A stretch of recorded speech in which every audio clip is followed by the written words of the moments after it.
안녕하세요. 다정한 문학에 글을 읽어주는 작가 장창호입니다. 오늘은 강봉득 시인의 화분 사이의 식사 시집에 나오는 여러 시편 가운데 한 편을 골라서 여러분에게 낭독을 해드리고 제 감상소감을 함께 나눌까 합니다. 먼저 시를 들어보시겠습니다. 나를 끓이다. 강봉득. 아내가 부엌에서 고등어를 다듬는다. 나의 하루를 요리하는 중이다. 내가 눈뜬 순간 아가미 아래쪽에 누워있는 아침 기상 시간을 단번에 자른다.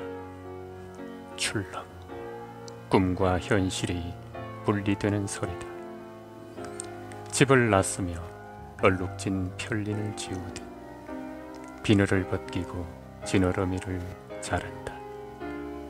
날카로운 칼날이 거칠고 굳은 뱃속에 들어가 내 행적을 저울질한다. 오랫동안 내 안에 붙어있는 행복한 기억과 욕망 덩어리 단번에 걷어낸다. 두툼한 몸통을 탁탁 잘라 정기적금이나 보험을 들듯 냄비 안에 담는다. 도마 위 꼬리 지느러미가 퇴근길 포장집 막소주 한 잔을 기억하는 동안 아내는 내 삶을 맛본다.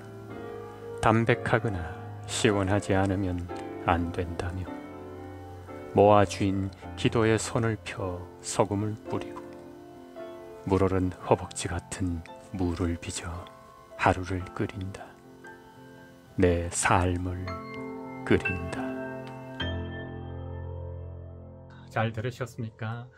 이 시에서 화자는 직장을 다니는 가장이죠. 여느 가정에서처럼 집에 와서 밤잠을 푹 자고 일어나야 되는데 아내가 아침을 하면서 고등어를 다듬는 소리에 눈을 뜨게 됩니다.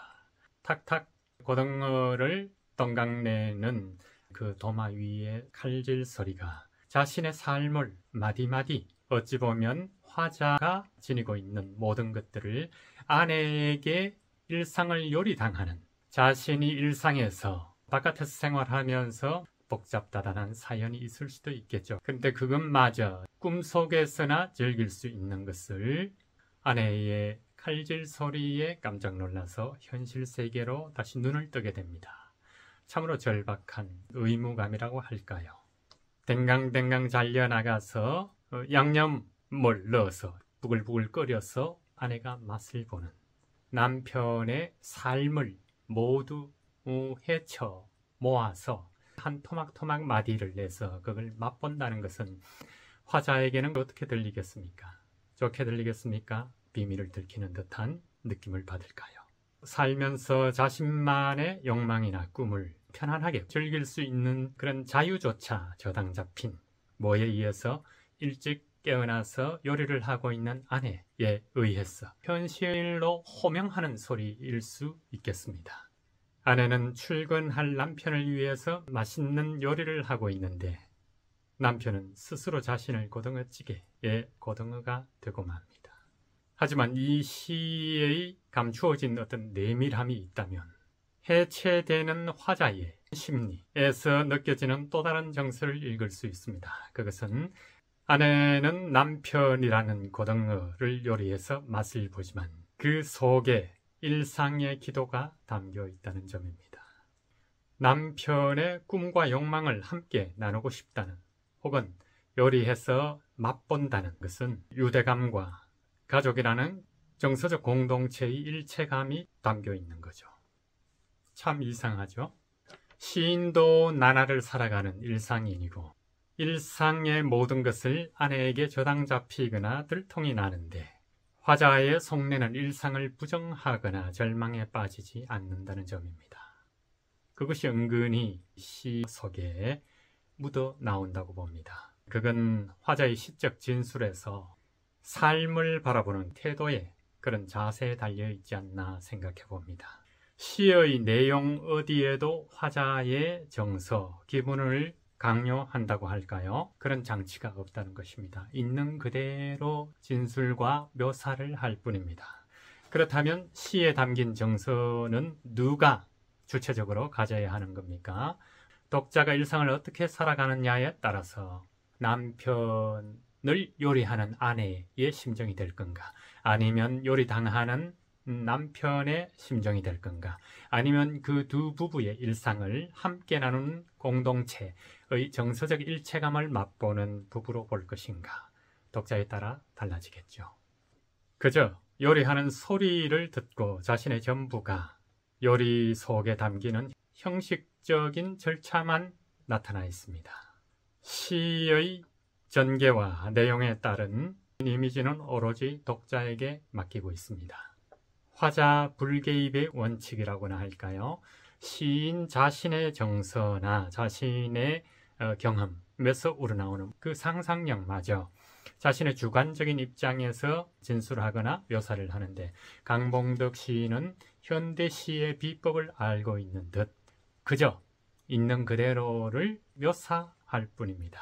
이런 측면에서 강봉덕 시인의 시는 일상에서 소재를 택하고도 뻔하지 않는 새로운 감성과 생각할 거리를 주고 있다는 점에서 성공을 하고 있다고 봅니다. 창작자의 의도를 드러내지 않는, 작품의 뒤편에 서서 미술도 그렇죠. 그림 속의 작가의 의도를 가급적이면 작가는 뒤로 물러나 있고 색상이라든가 구도라든가 혹은 여러 가지 강조점을 앞으로 내세우고 화가는 뒤에 있듯이 시인도 마찬가지입니다. 현대 시의 극에는 시에서 작가의 주관적인 정서나 내밀한 어떤 심리작용을 의도적으로 독자에게 불어넣으려고 하지 않고 작품의 뒤쪽에 물러나 있고 언어라는 장치를 앞에 내서 직접 독자가 교감하고 소통하게 하는 것이죠. 이런 것이 바로 문학의 현대성이라고 할 수 있습니다. 자신이 기꺼이 요리의 재료가 되지만 결국에 그 요리를 맛보는 주체가 된단 말입니다. 결국 시에 자신의 정서를 드러내지 않고 자신이 해체되는 과정을 아내의 요리를 통해 보여주고, 그 요리를 독자가 어떻게 맛보느냐에 따라서 자신도 시적인 주체로서의 역할을 충분히 하고 있다고 봅니다. 아내처럼 일상을 기도하듯 아프게. 강봉덕 시인의 시 나를 끓이다, 이 제목에서 보면 시인과 화자를 동일하게 설정을 하고 있습니다. 그렇다면 자신을 기꺼이 내줘서 아내가 그것을 끓이고 맛보게 해서 결국에 자기가 염두에 두고 있는 것을 얻으려는, 가지려는 보이지 않는 다른 큰 욕망이 시인에게 있다고 보여집니다. 그러나 그 욕망이 절제되고 이면에 묻혀있기 때문에 독자와 거부 반응이 없는 좋은 시가 되지 않았나, 이렇게 저는 느끼고 있습니다. 다음 시간에 또 좋은 작품으로 여러분과 함께 하겠습니다. 또 뵙겠습니다.